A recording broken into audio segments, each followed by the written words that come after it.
AITA for unintentionally getting a midwife fired? I'm active duty military.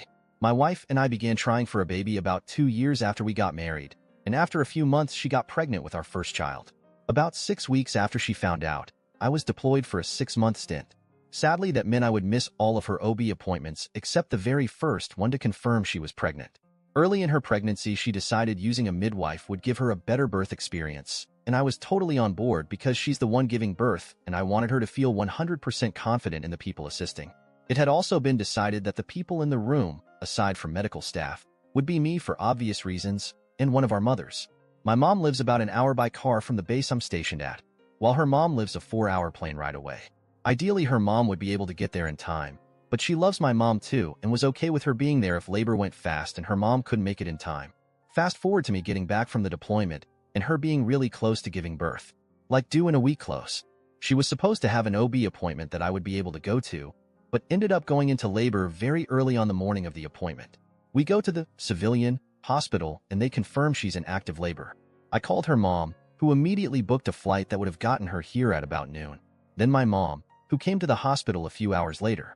A while later, the midwife comes in to see my wife and was rude from the start. My wife told her I was back from deployment and she calmed down a little, but was still clearly not happy I was in the room.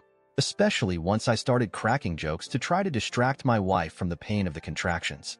Then the midwife glared at me and told me to take this seriously and have respect for my wife while she's in pain.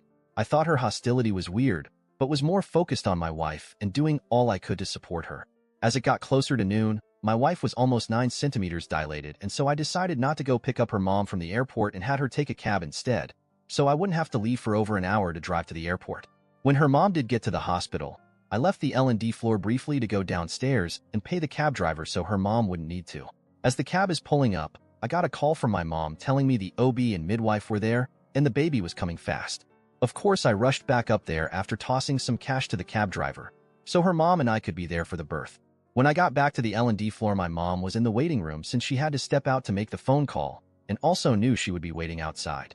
I used the intercom to ask to be let back in, and to my surprise, I was denied entry.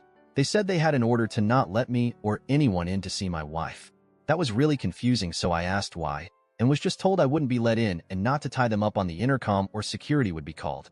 So the three of us waited outside, since my wife didn't answer her phone as she was actively pushing our baby out. Well over 2 hours later, she was able to call me back and asked where I had been. I told her the hospital staff wouldn't let me in, but I had been in the waiting room trying to get answers for almost 2.5 hours. Long story short, it was the midwife who told the desk staff that I wasn't to be let back in. She lied and said my wife had reported I was abusive and she didn't want me there. So not only did my poor wife have to give birth alone and without me or her mom there for support, I missed the birth of my daughter.